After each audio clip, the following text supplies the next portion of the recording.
দেবো দেবো সামনে ছাড়বো, বসিস না, অনেকটা সময় পাবে, এখন অনেক সময় পাবে।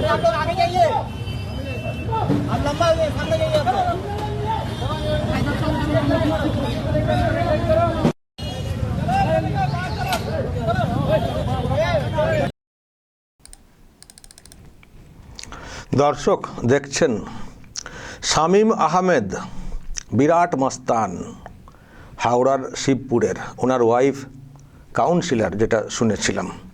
তো ভোটের সময়ে কাউন্টিংয়ের সময়ে অনেক সব গণ্ডগোল ঘটানোর চেষ্টা হয়েছিল, এই নামটা শুনছিলাম। শামীম আহমেদ এই সব করছেন, করাচ্ছেন, এই সব বলা হচ্ছিল, বোমা ফেলা ইত্যাদি। তো সেই মাস্তানকে এখন ধরে মুম্বাই থেকে ধরা হয়েছে, পালিয়ে গেছিলেন, তো মুম্বাই থেকে ধরা হয়েছে, এলাকাতে নিয়ে আসা হয়েছে। আর দেখুন তারপর কি করা হচ্ছে। স্যান্ডো গেঞ্জি, হাফ প্যান্ট বা ওই বারমুডা, হাতে হাত করা, পায়েতে জুতোও নেই, পুরো এলাকাতে মহল্লাতে ঘোরানো হচ্ছে, পুরো মহল্লাতে ঘোরানো হচ্ছে, দেখানো হচ্ছে যে দেখুন সেই মাস্তানের আজকে কি অবস্থা, দেখুন পুলিশকে দিয়ে দেখানো হচ্ছে। মাস্তান বা মস্তান, দেখুন সেই তার কি হাল, খালি পায়ে রাস্তা দিয়ে স্যান্ডো গেঞ্জি পরিয়ে, হাত করা পরিয়ে হাঁটানো হচ্ছে। দর্শক বুঝতে পারছেন কি ধরনের এখন চিকিৎসা চলছে, ট্রিটমেন্ট পুলিশকে দিয়ে। যত সব মানে মাস্তানি যেসব অভিযোগ আর কি ছিল, তাদেরকে সব ধরা হচ্ছে, ওয়ান বাই ওয়ান ধরা হচ্ছে। আর কারো কোমরে দড়ি বেঁধে, কারো হাতে হাত করা পরিয়ে পুরো এলাকাতে প্যারেড করানো হচ্ছে, দেখানো হচ্ছে মানুষকে যে দেখুন যারা একটা সময়ে মাস্তানি করতেন তাদের হাল দেখুন, রাজ্যে সরকারের পরিবর্তনের সঙ্গে সঙ্গে দেখানো হচ্ছে। এটা তো একটা, আমি তো আজকে ওই হাওড়ার আরও একটা দেখিয়েছি, সকালের দিকে যে ভিডিওটা করেছিলাম, এখানে আমি আরও একবার দেখাবো, যেহেতু আমি দেখতে পাচ্ছি এই একই ধরনের ট্রিটমেন্ট চলছে সর্বত্র। এই যে হাওড়ার ওয়ের দর্শক, এই যে আকাশ সিং মাস্তান, বিরাট মাস্তান, মানে ওনার ভয় নাকি কেউ কথা বলতে পারতেন না, তাকেও দেখুন না, সব ওই সকালে এই খালি পায়ে রাস্তা দিয়ে দেখুন তাকেও প্যারেড করানো হয়েছে, হাত করা পরিয়ে, বিরাট মাস্তান। এই শামীম আহমেদের নাম যেমন দেখছেন, এই ব্যক্তি আকাশ সিং, ইনিও নাকি বিরাট মাস্তান, তাকেও ওই এলাকাতে ওই রকম স্যান্ডো গেঞ্জি, ফরম্যাট সব এক, স্যান্ডো গেঞ্জি আর এই বারমুডা, হাতে হাত করা পরিয়ে ঘোরানো। আমি আরেকটা ভিডিও দেখছি দর্শক, সেটা এসছে হাওড়ার, সব এখন হাওড়াতেই বেশি চলছে দেখতে পাচ্ছি, সাকরাইল এলাকাতে একটা ভিডিও দেখছিলাম দর্শক। ওখানে যিনি এমএলএ মানে প্রিয়া পাল, তার নাকি ঘনিষ্ঠ, তো এই যে শাহিন মোল্লা, তার আবার কোমরে দড়ি বেঁধে, দর্শক দেখুন তাকে এরকম ঘোরানো হচ্ছে রাস্তাতে এলাকাতে ঘোরানো হচ্ছে। তো এখন এই সব ট্রিটমেন্ট দর্শক চলছে, মানে যত সব মাস্তান তোলাবাজ তাদেরকে ধরা হচ্ছে, যারা যেরকম গ্রেডের মাস্তান তাদের সঙ্গে সেই রকম ট্রিটমেন্ট চলছে। এরা নাকি সব বিরাট মাস্তান, এদের ভয়ে কেউ কথা বলতে পারতেন না, সত্যিই কথা বলতে পারতেন না, কথা বলে মুশকিল ছিল। এমনকি পুলিশও কিছু করতো না, অনেক মানুষ অভিযোগ করতেন আড়ালে আবডাল থেকে প্রকাশ্যে না করতে পারলেও, কিন্তু পুলিশ কিছু করতো না, বরং ওদের কথাতে পুলিশকে চলতে বাধ্য করা হতো, এই টাইপের ছিল। আর দেখুন সরকারের পরিবর্তন হতেই সেই পুলিশই ধরপাকড় করছে, সেই পুলিশই কোমরে দড়ি বেঁধে রাস্তাতে খালি পায়ে স্যান্ডো গেঞ্জি আর বারমুডা পরিয়ে হাঁটাচ্ছে।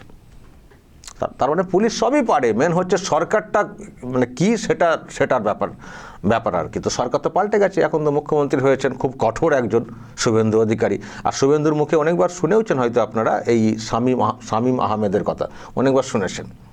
তো উনি তো এসছেন, পদে বসেছেন, তো বসার পরই হোম ডিপার্টমেন্ট ওনার আন্ডারই আছে, তো উনি বলেইছিলেন যে কাউকে আমরা রেয়াত দেব না, কাউকে ছাড়বো না, সব ব্যবস্থা হবে। আর এমনি ওনাদের একটা সংকল্প ছিল, মানে ভোটের আগে থেকেই ঘোষণা করা হয়েছিল যে আমরা ভয়কে আউট করব, ভরসাটা মানুষকে দেব। তো এইরকম চললে তো মানুষের মধ্যে ভরসা তো আসবেই, তো ভয় তো আউট হবেই, তাই না? যে মাস্তানদের দেখুন কি অবস্থা, তাদেরকে রাস্তায় পুলিশ ঘোরাচ্ছে, তার মানে পুলিশ সত্যিই এবার কঠোর ব্যবস্থা নিতে পারবে, সেই রকম আমরা দেখতে পাচ্ছি।